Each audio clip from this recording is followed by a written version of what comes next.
let us bring in the new Republic of Ireland men's senior manager, Heimir Hallgrímsson.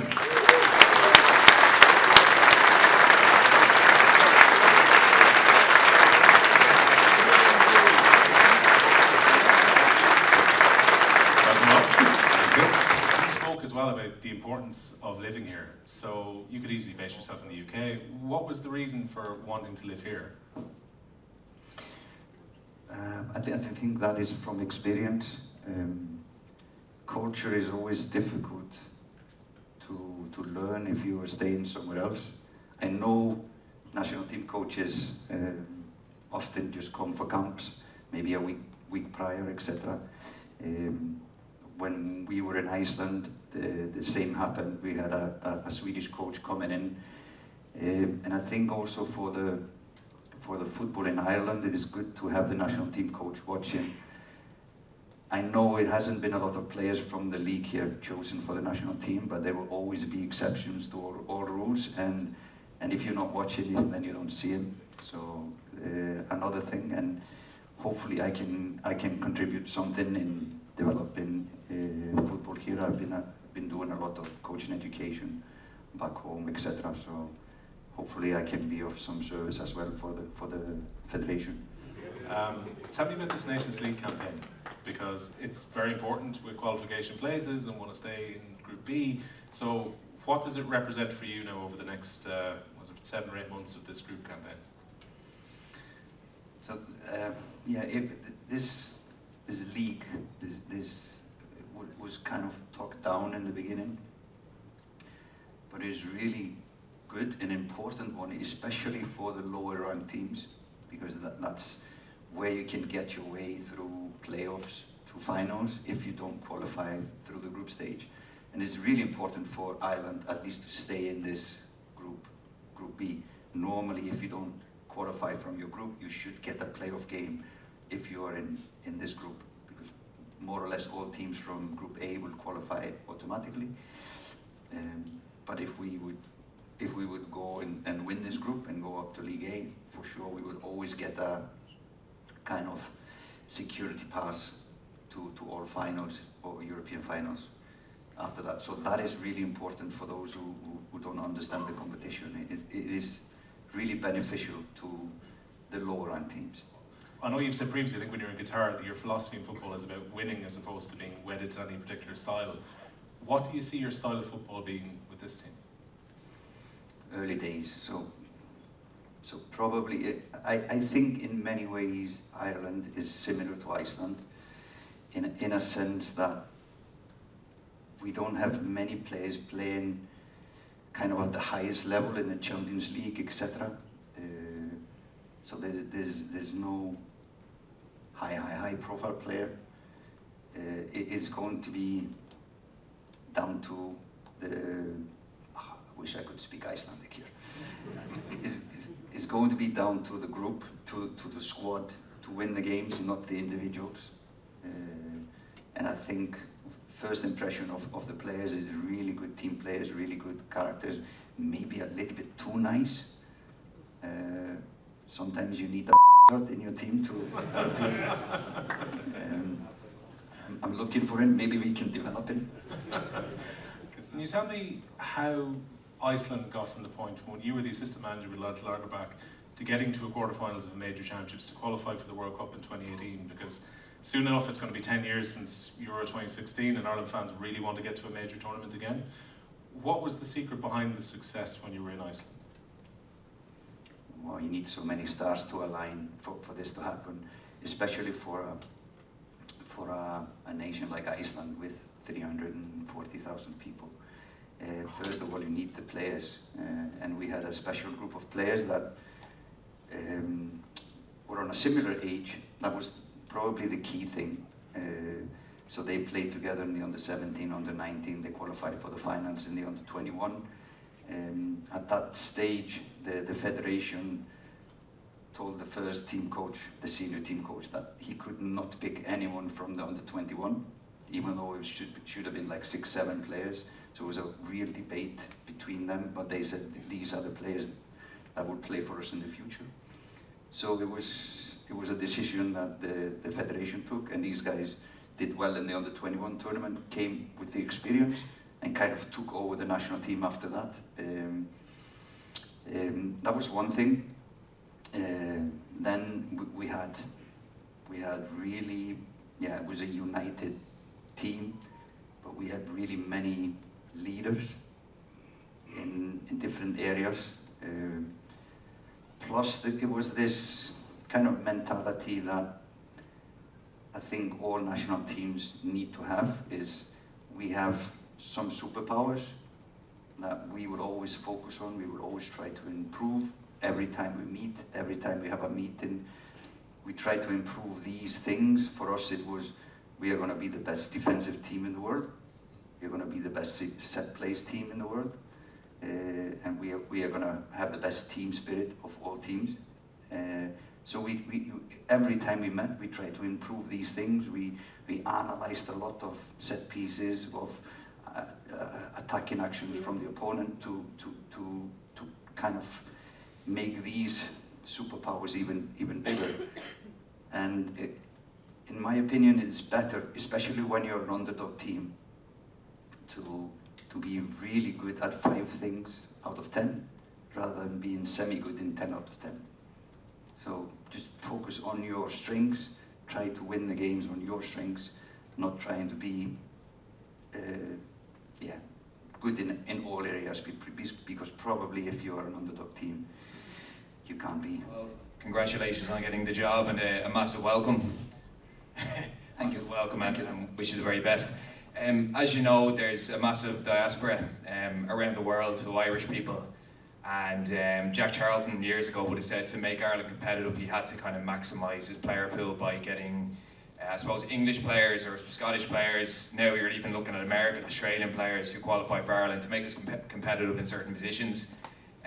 Over the weekend there was a few lads in the Premier League, Liam Delap, who qualifies for Ireland, Casey McAteer. There's a guy, Dennis Kirkin, who plays for Sunderland, who scored at the weekend, and there's plenty others. Will you be, I suppose, pursuing these guys? Because I think a lot of trust has been lost amongst Ireland fans through Declan Rice and Jack Grealish. I think they're very unique examples, but there are some very proud people of Irish descent available to us, and I suppose just to reiterate the question, will you be pursuing them, and if so, how aggressively will you be doing it? That's a low Heimir, by the way. Thank you. Thank you. No, it was good. Kieran prepared me for this question. They are going to ask about him, and it all came at the same first question. So good. Probably, you know, I know these names have been around, have been thrown around. I know there have been some contacts, etc. I haven't gone in depth in that one. I was really aggressive for Jamaica, getting players to play for Jamaica. So I spent a lot of time doing that. I can see myself do that in the future. I think though time will need to. I will need some time to evaluate. You know, I don't want to call a player and say come and play for Ireland if he's not good enough to be in the squad, etc. But I know these players probably are. And I know there has been in the past some contacts, and there is, I think I can say that there is being hired now a talent ID, head of talent ID for the FA, or for the federation, and I think this would be his kind of job. Especially what is, I think for Ireland, like for Jamaica, I think what is necessary to do is to find these players at a younger age and start to play them for Ireland. Because once they become good, there's always the thought of, oh, I have a chance to play for England. And it was the same in Jamaica. You know, and then we got them when they were 26. 7 when they felt they could not play for England anymore. So I think that should be really aggressive scouting in the youth departments, in the academies in England, etc. It's probably the most of Irish players in England, but I know there's a lot of them elsewhere as well with Irish heritage. So hopefully there will be an aggressive surge that will benefit us in the future, but we should always think future is going to come, whether we will be ready or not. So let's start to think about that. First of all, I want to welcome you to Ireland. People, the way I see it is, the people in this room, if everyone would cut their finger, they would bleed FAI blood, because we are so passionate for football in this country, and the population as well outside. I just wonder how you will feel at 5-5 on September the 7th when you walk up that tunnel out onto that pitch, because of who we're playing. I feel it would be like the Milan derby in the San Siro, or the Ibrox Stadium against Rangers, or the Fenerbahce derby, because it will be so electrifying. Everybody here will be there, we'll be screaming our heads off. How will you feel in there? Because I know there'll be hair standing on the back, not my head, or my neck. So we're all so excited, and we're all so hungry for success, and we want you, we really, really want you to do very, very well for this country, because it's about time that we got back up there where we belong. So how do you think you will feel at 5-5?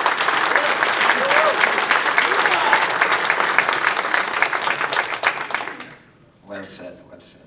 No, I'll definitely be excited, but I think my job on the day will be more to calm the players down and get them focused on what they're supposed to do, rather than get them motivated. I don't think you need to motivate an Irish player. I think my job and our job will be more to get them focused on what they should be doing on the pitch.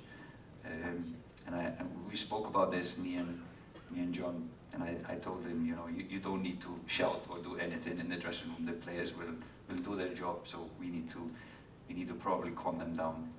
But you can do whatever you like.